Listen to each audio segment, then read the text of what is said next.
Hi, everyone, and welcome to Digital Champions. I'm your host, Charlene Shirk, where we speak to some of the most innovative thinkers in the digital space.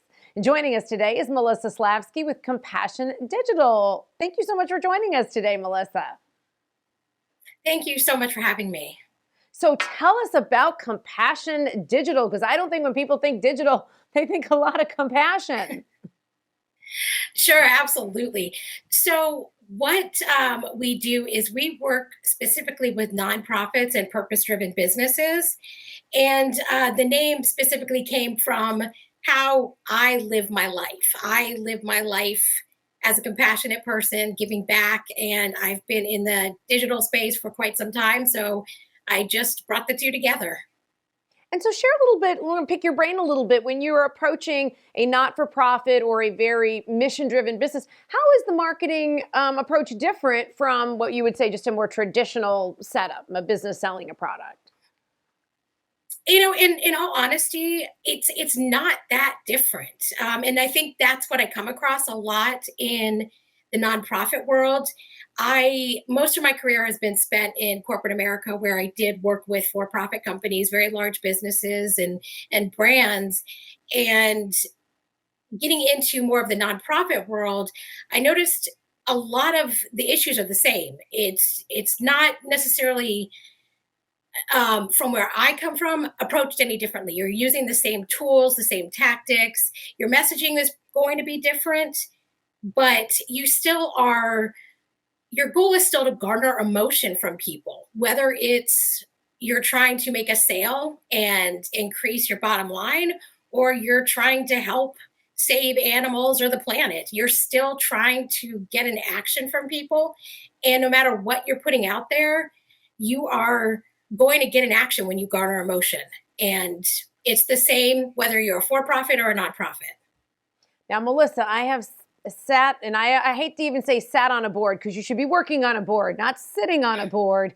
Those budgets are very different than the budgets of corporate America. So how do you implement some of those same strategies to someone who has an nth of a budget compared to the big businesses that are out there competing for those same eyeballs?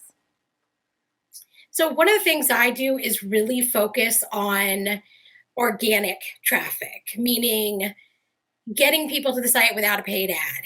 And that is such a huge part. A lot of times it's the same for a small business that's for profit. You don't have a big budget to be putting towards advertising. So you really focus on your messaging, whether it's through social media, email, newsletter, blogs, podcasts, whatever you're doing. I work very hard to find opportunities that are either low cost or free. And I also work with, depending on where someone's located, I may do some outreach to local businesses or local media to get some support that is either free or very low cost.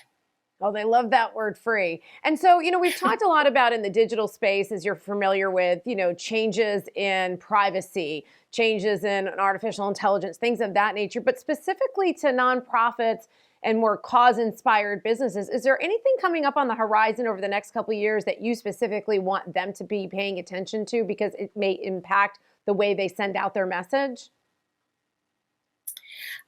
I think one of the things this may not really pertain to privacy as much, but one of the things I think a lot of small businesses or impact driven businesses and nonprofits are missing is podcasts. Podcasts are extremely popular. I don't have the number at the top of my head, but there is a very high percentage of people who listen to podcasts on a daily basis. And there's not as many, I have not come across as many privacy issues as you would like on a Facebook with the recent upgrade of the iOS and other Google's making similar changes or already has made some similar changes. It's a different approach. And it's very similar to how you think about radio, but it's not as privacy driven, I would think.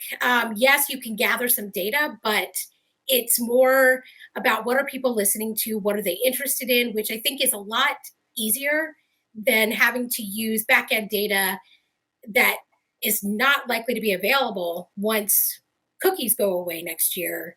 Hmm. It'll be a lot easier to get to people through something like a podcast that is, I feel that, and I found is extremely underutilized. Melissa, I think you hit the nail on the head because now it's in popular television. I think I was watching something the other day and the woman was listening to a podcast just as part of the scene, wasn't even about the podcast. And that's something you can certainly control without all of those loud ads screaming at you all the time. Well, Melissa, thanks so much for joining us. We love what you're doing. Keep it up. Thank you so much for your time. Really appreciate it. Oh, it's our pleasure. And if you'd like to learn more about what Melissa's doing over at Compassion Digital, and who wouldn't, you can check it out on dailyadbrief.com. That's going to do it for us on Digital Champions. I'm your host, Charlene Shirk, and we look forward to learning something new with you next time. Have a good one. Simplify presents Addressable CTV, combining the power of TV with the targeting and attribution of digital. Simplify's addressable CTV delivers massive reach with the ability to scale without sacrificing precision. TV buyers can generate incremental reach with household-level targeting, frequency controls, reporting, and insights. To learn more about Simplify's addressable CTV and what it can do for your clients, visit simply.fi.